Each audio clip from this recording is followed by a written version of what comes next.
kedudukan ahli syurga.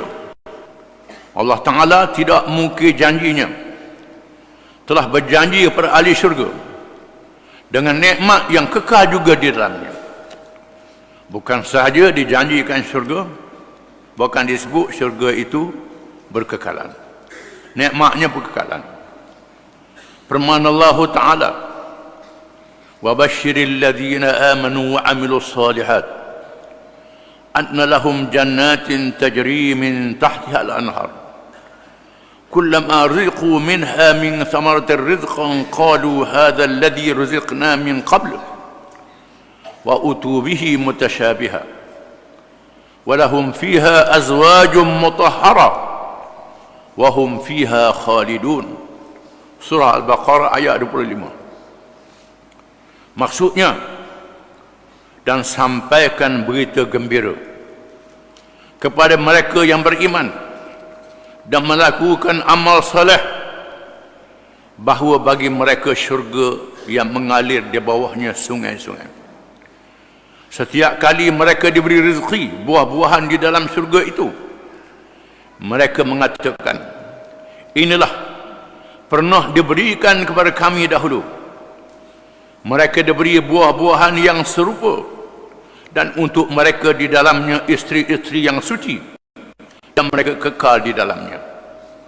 Ayat ini menyatakan dia antara nikmat syurga yang diberi kepada mereka yang beriman dan mengerjakan amal yang saleh. Bukan saja iman, mengerjakan amal yang saleh, amal yang baik dalam hubungan dengan Allah, hubungan dengan sesama manusia, dan menggunakan makhluk-makhluk yang ada di atas muka bumi ini mengikut hukum Allah, syariat Allah Subhanahu wa taala. Semua diberi pahala, sama ada mengerjakan yang disuruh, meninggalkan yang dilarang, yang diharamkan, meninggalkan yang makruh, bukannya haram, yang makruh, ataupun melakukan perkara yang sunat sebagai tambahannya, termasuk dalam amal yang saleh.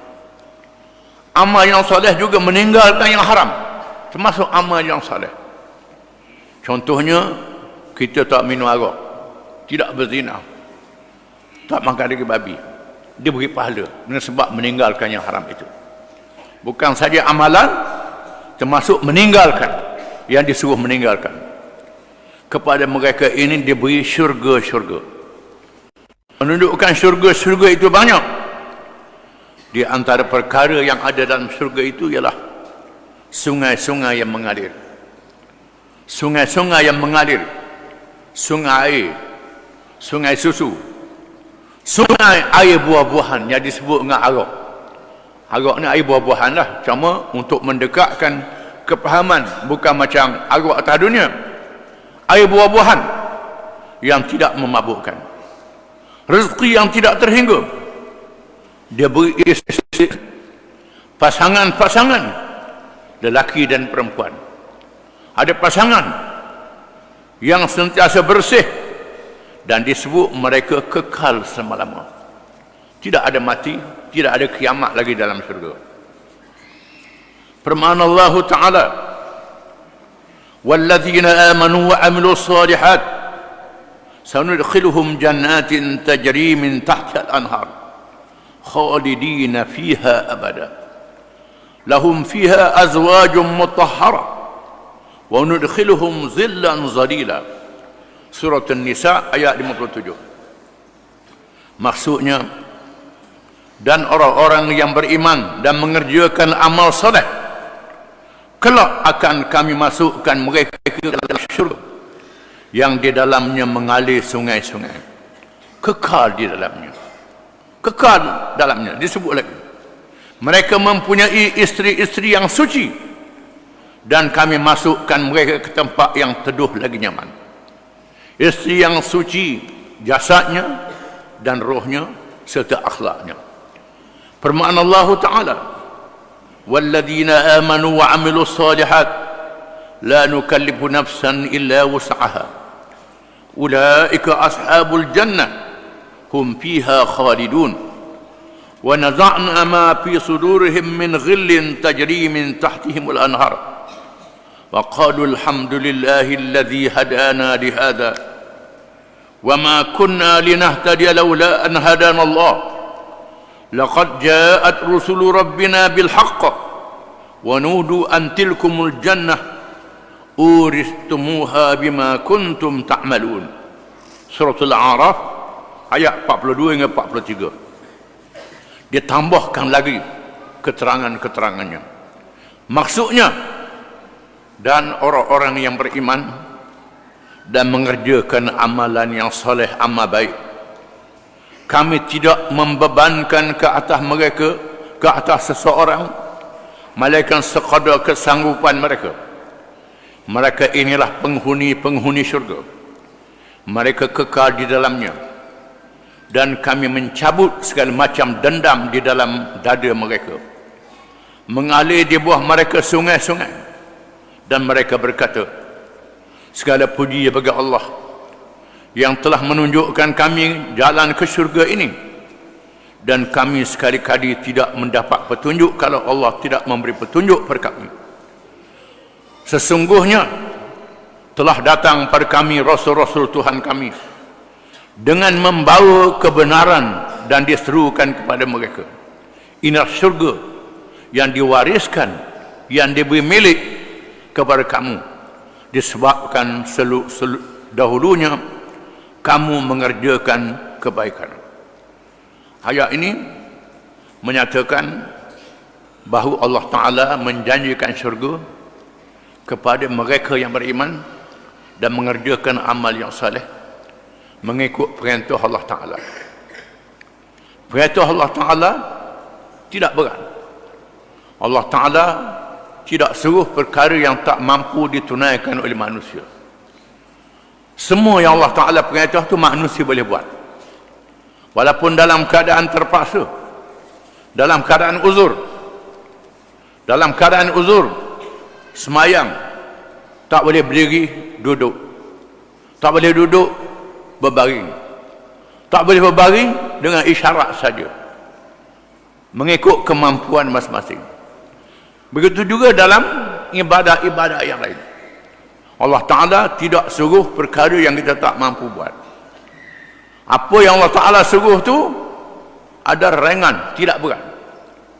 Tetapi bayaran dan pahalanya tidak sama dengan apa yang kita buat. Terlalu banyak, tak boleh dinilai dengan harta yang ada dalam dunia ini. Allah Ta'ala bukan sahaja memasukkan mereka yang beriman dan mengerjakan amal yang soleh itu dalam syurga. Dia beri kepadanya nikmat-nikmat jasad, makan minum, isteri dan keluarga. Dia beri juga nikmat rohani, dihilangkan rasa dengki, rasa marah, rasa dendam, dihapuskan oleh Allah Subhanahu Wa Taala. Apabila merasai nikmat ini, Allah Ta'ala mengesahkan ahli syurga itu bersyukur pada Allah Ta'ala dengan menyebut alhamdulillahilladzi hadana li hadza wa ma kunna linahtadiya laula an hadanallah. Segala puji bagi Allah, Tuhan yang telah memberi petunjuk pada kami kepada ini, Islam ini. Kalau tidak ada hidayah Allah, kita tak dapat petunjuk. Jangan tunjuk bijak, pandai macam mana sekalipun, kita memerlukan pertolongan Allah Ta'ala. Di sinilah kita disuruh supaya sentiasa berdoa tiap-tiap rakaat sembahyang. Ihdinas siratal mustaqim siratal ladzina an'amta 'alaihim. Minta Allah Ta'ala tunjuk ke jalan yang betul, jalan yang diikuti oleh nabi-nabi, siddiqin, syuhada dan salihin yang diberi nikmat oleh Allah pada mereka. Kita minta Allah Ta'ala beri hidayah. Allah Ta'ala beri hidayah. Dan minta jangan jadi al-maghdubi alaihim, golongan yang dimurkai ke atas mereka, yang tahu, ada ilmu, cerdik, bijak, tak dapat hidayah. Ad-dhalin, yang sesat, yang jahil, yang bebal, tak erti, ini tak ada guna belaka. Termasuk yang sombong, yang takabur, walaupun cerdik macam iblis. Iblis ni bijak, cerdik, tapi bijak cerdik digunakan untuk menipu. Cerdik guna untuk tipu. Ini iblis. Kenal Allah Ta'ala, boleh berdialog dengan Allah Ta'ala, bercakap dengan Allah Ta'ala, disebut dalam Quran. Tetapi kerana sifat takabur, sifat sombong yang ada dalam dirinya, sifat takabur, sifat ujub, sifat yang buruk menjadi perbahasan ilmu tasawuf ada dalam dada iblis, menyebabkan iblis tidak layak mendapat hidayah daripada Allah Ta'ala. Kita melihat manusia juga, Firaun, Namrud, cerdik. Kalau tak cerdik tak jadi raja, cerdik, tapi kerana sombong dan takaburnya tak dapat hidayah. Kita melihat golongan ahli kitab yang tahu kitab Taurat dan Injil, tahu tanda-tanda yang ada pada Nabi SAW. Bila Nabi datang, tak ikut Nabi. Kerana apa? Sombong dan takabur, tak bergantung dengan Allah Ta'ala. Termasuklah pemimpin Mekah, Abu Jahal, Abu Lahab. Abu Lahab tu bapa saudara pula, pak saudara. Kenal Nabi sejak dilahirkan sehingga dilantik menjadi Rasul. Tengok dekat, tidak pernah bohong Nabi ini. Akhlaknya mulia. Mengapa? Mereka tak dapat hidayah, tak masuk Islam. Kenapa? Dengan sifat buruk yang ada di dalam hatinya. Mereka yang dapat hidayah mendapat pemberian daripada Allah Subhanahu wa Ta'ala. Bukan saja belajar, mengaji, tanya orang, berdoa tiap-tiap rakaat sembahyang, bergantung dengan Allah Ta'ala. Kalau berdoa saja, tak mengaji pula, tidak kuat keyakinan dan keimanannya. Di sinilah ahli-ahli syurga mengulang kembali nikmat yang Allah Ta'ala beri pada mereka. Mereka jadi Islam, jadi beriman ini bukan semata-mata kerana baka dan keturunan.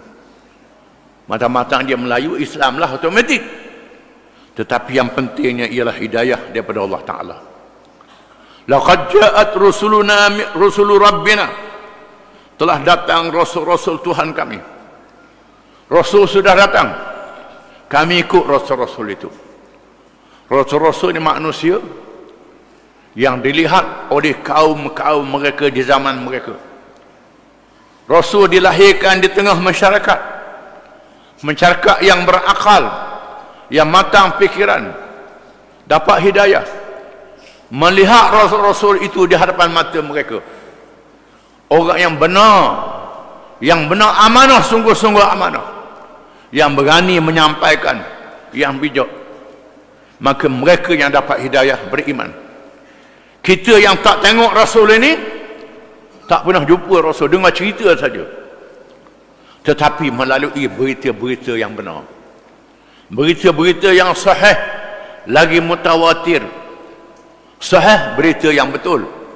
Mutawatir, diriwayatkan oleh ramai orang yang tak boleh dibohongi sekali. Ini makna mutawatir. Ramai orang menceritakan begitu. Mereka yang ramai ini bukan ramai yang kosong, yang bodoh, yang cerdik, yang baik akhlaknya. Kita beriman kepada Rasulullah SAW dan Rasul-Rasul yang lain yang dilahirkan ribu-ribu tahun sebelum daripada kita ada di dunia ini. Kita percaya semuanya. Ini semua adalah pemberian Allah Subhanahu wa Ta'ala di atas dunia, menyebabkan ahli-ahli syurga bersyukur. Allah Ta'ala memanggil mereka dan berkata, bukan saja masuk syurga, dia beritahu, inilah syurga, tilkumul jannah, ini ialah syurga-syurga, uristumuha, dia beri pada kamu. Uristumuha dengan makna diwariskan pada kamu. Macam ayah ibu kita meninggal dunia, kita terima pusaka jadi milik kita. Allah Ta'ala beri milik pada kita. Jadi milik kamu. Allah Ta'ala ini milik kamu. Bima kuntum ta'malun, dengan sebab apa yang kamu beramal di atas dunia dulu. Mereka telah beriman dan beramal soleh mengikut kemampuan mereka. Lalu mereka semua kembali ke syurga. Mereka menghuninya dengan izin Allah dan dengan rahmat Allah, disamping beriman dan beramal soleh. Mereka mengikut rasul-rasul yang diutuskan oleh Allah, dan mereka menentang syaitan dan bala tenteranya, sama ada syaitan jin yang gaib ataupun syaitan manusia yang kita nampak. Dilawan semuanya. Dan ganjaran yang dijanjikan kerana mengikut rasul dan menentang syaitan yang penuh ujian itu sangat besar. Sangat besar nilai di sisi Allah. Lebih besar daripada apa yang mereka lakukan. Allah Ta'ala beri balasan yang lebih mahal daripada apa mereka buat atas dunia ni. Oleh itu hendaklah dia sedari bahawa balasan syurga itu lebih memberi makna. Ia merupakan rahmat Allah, bukan jasa amalan semata-mata. Syurga ni bukan upah semata-mata, bukan jasa semata-mata. Dengan sebab kita buat amal soleh di atas dunia ni, kalau upah tak padan, sikit sangat. Bangunan-bangunan syurga tu jongkong dapat emas dan perak. Nak bayar satu jongkong emas pun tak padan. Mengapa kita buat ni? Nak kata berapa ribu jongkong emas, apa yang kita buat ni tak padan. Kira kita semayang lama mana, berapa minit, tak sampai sejam. Kalau campur semayang berapa tu tak sampai sejam. Tak sampai sejam. Hak cakap banyak, lebih banyak lagi. Hak kosong lebih banyak lagi. Kadang-kadang buat maksiat, leka lebih banyak lagi. Buat amal sikit saja, tidur banyak lagi. Tapi Allah Ta'ala memberi ganjaran yang sangat besar.